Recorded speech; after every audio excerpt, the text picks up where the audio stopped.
Mary from Restless Chipotle, and today in Restless Chipotle Kitchen we're going to talk about strawberries, and we're going to talk about pie.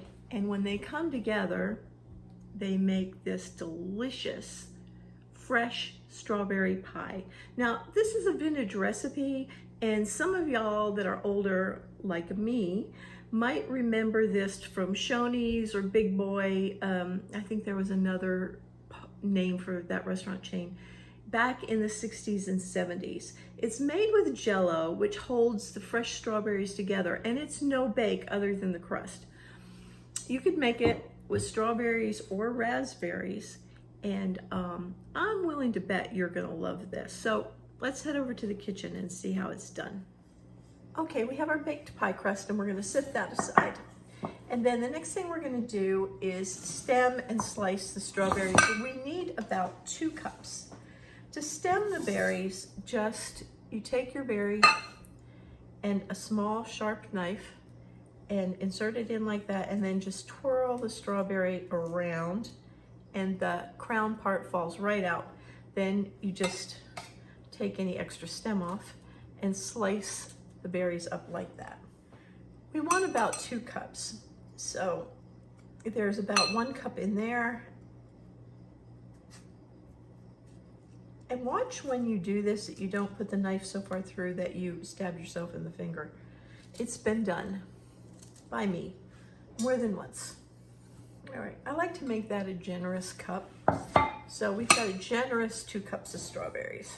Pick out any of the leaves that you might happen to see. Now, you can also do these with frozen berries. I just like to use the fresh ones if I can.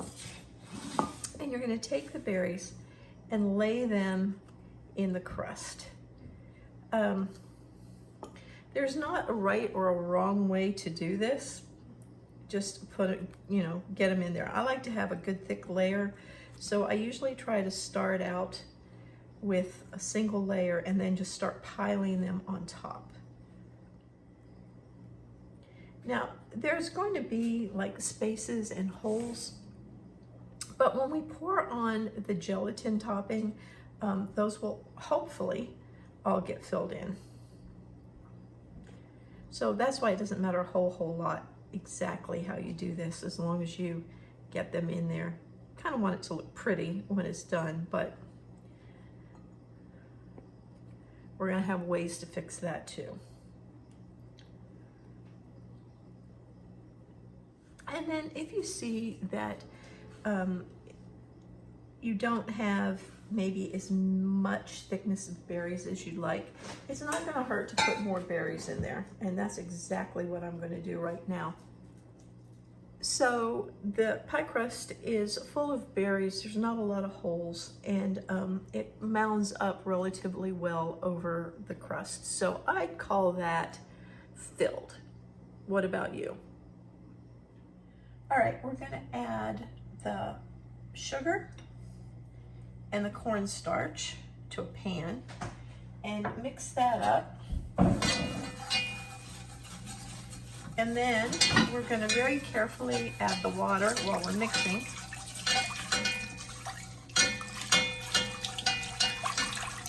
Because we don't want any lumps of white cornstarch, right? We don't want those little white dots all over our pie. Sometimes it happens, but I'd rather it didn't. And what you're gonna do is just stir this until it comes to a boil, it clears and thickens.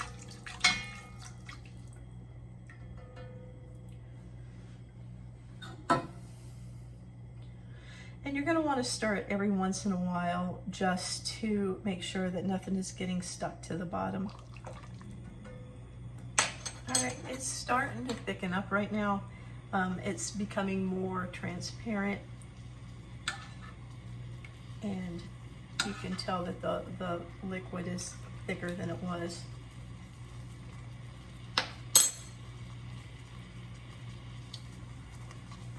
You definitely want this to become all the way thick and all the way transparent so that the bright red of those berries shines through.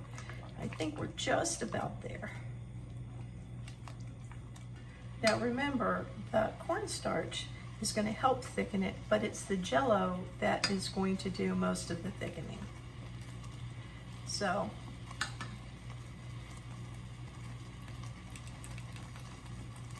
when it slides off your spoon in a stream like that, let's see if I can show you. You can tell that it's thick. You can also, it'll run, you can run your finger down the back of the spoon and it'll show a track in it. Once you get, it's all clear and it's good and thick, and you can also tell because the bubbles they break on the surface differently than they do when it's a thin liquid. So when it's good and thick and clear,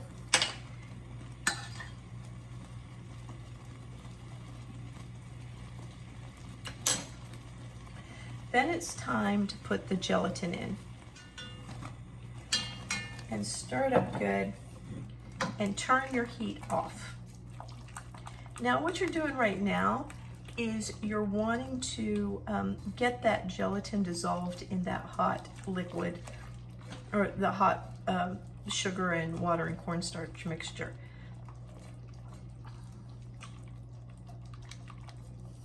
So you're just going to stir it until it dissolves and cools down a little bit.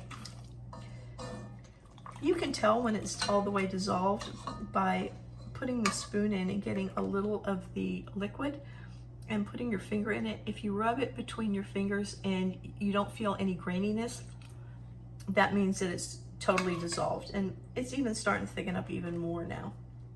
If you'd like this strawberry glaze to be a little more red, you can always add a few drops of red food coloring to it. I'm not going to do that. I prefer not to, but a lot of people do, and honestly, the original Shoney's, I'm pretty sure that they added food coloring to theirs to get that bright red color. This will be a little bit on the pink side, I think, because of the Jello and everything, but that's all right with me. It's much easier to do this if you put it in some kind of container with a lip that pours easily. Now, I am going to try to do this in two separate steps. The first one is you want it, while it's still quite runny, you want to try to fill in all of the holes.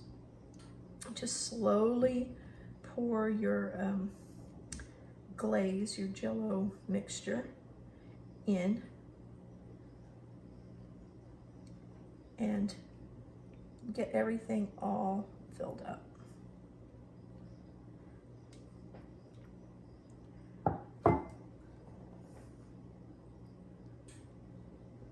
And it looks like the pie is pretty much filled with the glaze right now. You want to kind of move things around a little bit just to make sure that it all goes where it needs to go. All right, now I usually will stop right here, and I'm gonna arrange the strawberries back so that they're pretty, since I kind of moved them around a little bit. And then I'm going to chill the rest of this just until it's a little bit thicker, because I want it to glaze the top of the strawberries a little bit more than it will when it's thin. So I'm gonna put this in the refrigerator for about 10 minutes, and then I'll be back. All right, this is a little bit thicker, and I'm gonna spoon it over the berries so that it glazes the ones on the top. You'll want the top to be nice and shiny and glossy with those red berries.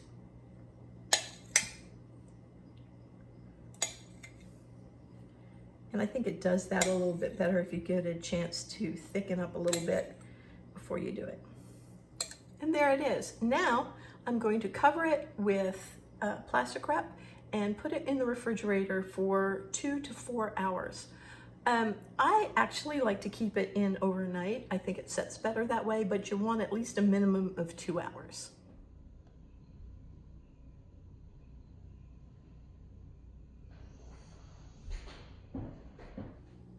So what do y'all think? Doesn't that sound like a great summer dessert? Well, here's the thing. Since you can make it with frozen berries, frozen strawberries, frozen raspberries, you can have this great summer flavor all year long. So good, so easy to do, and everybody loves it, including me. Now, if you want this to be a little firmer, you can use less water. Just cut the water by about 1/4 of a cup in the recipe. But other than that, y'all, I think that this is just about perfect. Definitely. Bright strawberry flavor because it's not cooked. And the Jello just holds everything together with so much strawberry flavor. So good. I hope y'all will try it. Check it out on Restless Chipotle. There's some extra tips and stuff over there for you. Don't forget to subscribe to this YouTube channel so that you don't ever miss another recipe. And I'll see y'all next time, okay? Okay. Love y'all. Bye-bye.